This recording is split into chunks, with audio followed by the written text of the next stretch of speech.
to remain confident that the entertainment capital of the world will rebound. This is important to be optimistic because we are sure that soon we will be back soon, and we really feel that the crowd are so hungry to watch all the shows in Las Vegas. And we are ready for that. Oh yeah! This campaign was already planned before Governor Steve Sisolak announced plans for his new directive. Reporting from the Welcome to Las Vegas sign, Hector Mejia, 8 News Now. That is so Las Vegas and so awesome. Scientists around the world are working faster than ever to try and come up with a vaccine for COVID-19. What normally takes years to develop is being condensed into months. One vaccine trial at Imperial College in London is beginning to test volunteers, a milestone only a dozen other labs have reached. So far, they have about 300 volunteers, and if this first trial goes well, 6,000 additional volunteers will be immunized in the fall.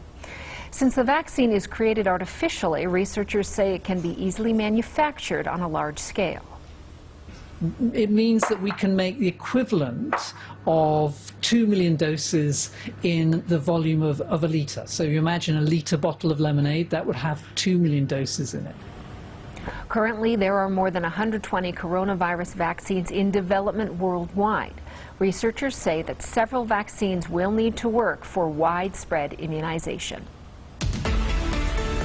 And look who's back, Mr. Ted, our meteorologist with your most accurate weather now forecast. Hi, Ted. Thank you, KJ. Missed you, of course. Good to be back. Got some fresh air over the weekend.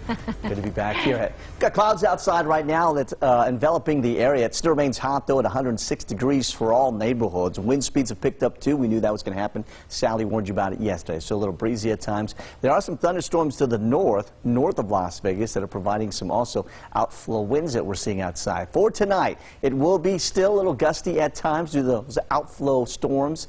Temperatures will be in the high to mid-90s for this evening, so a warm evening with also some clouds overhead as well. Tomorrow morning, not so bad. 87 degrees, calmer winds under mostly sunny skies. There's a look now. Those storms whipped in Esmeralda County and, of course, on the leeward side of the Sierras into California. Got some lightning strikes along with that, with very gusty winds while we remain dry here. Our Doppler network again picking up clouds, but no precip here. Could that change tomorrow as we wrap up the week?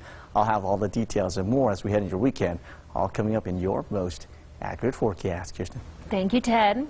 Take a look. The M Resort in Henderson celebrating its recent reopening with a no resort fee summer. This will run from July 1st through Labor Day. New safety measures are in place, of course, to make sure everyone stays healthy. More reopenings on the Las Vegas Strip as well. The Luxor and the shops at Mandalay Bay reopened at 10 this morning. Mandalay Bay, Four Seasons, and Aria fully reopen next week.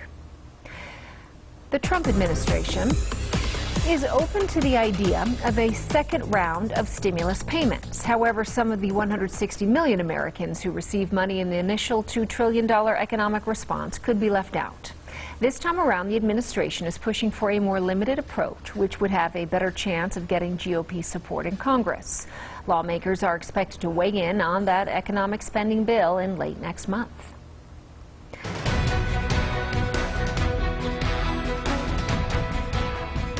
President Trump traveled to the key battleground state of Wisconsin, trying to shore up support ahead of November's presidential election.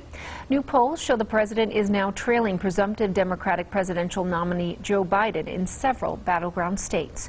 Natalie Brand has more. President Trump spent the day in Wisconsin taping a Fox News town hall before visiting a shipbuilding facility in a battleground state that's economy has been hit hard by the coronavirus. We have the greatest testing program in the world. We've developed it over a period of time, and we're up to almost 30 million tests. That means we're going to have more cases. If we didn't want to test, or if we didn't test, we wouldn't have cases. The visit comes just days after the president rallied supporters in Arizona amid troubling new poll numbers. According to a New York Times Siena College survey released Thursday, President Trump is now trailing presumptive Democratic presidential nominee Joe Biden among registered voters in 6 battleground states he carried in 2016. If I have the honor of being president, I promise you I will lead. Former Vice President Joe Biden was back on the campaign trail Thursday, hosting a small event focused on health care. He also took aim at President Trump and his handling of COVID-19. All his whining and self-pity. Well, this pandemic didn't happen to him. It happened to all of us. With the general election just 4 months away, the president has ramped up travel to battleground states in an effort to shore up support from voters who helped him win in 2016. CBS News has also learned the Republican National Committee is still planning for an in-person full-scale event in Jacksonville, Florida. Earlier this month, the RNC announced they would move convention speeches and festivities from Charlotte, North Carolina, after a disagreement with the governor over how many people could attend. Organizers of the Democratic National Convention in Milwaukee this week announced most of its convention business will be held virtually. But former Vice President Biden will still travel there to accept his party's nomination in person. Natalie Brand, CBS News, the White House.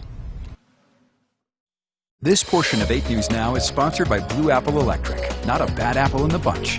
Today at 5, CCSD reopening concerns as the district lays out its plan, why some parents feel the district isn't supporting all students, plus how local businesses are preparing for the mask mandate. Today at 5.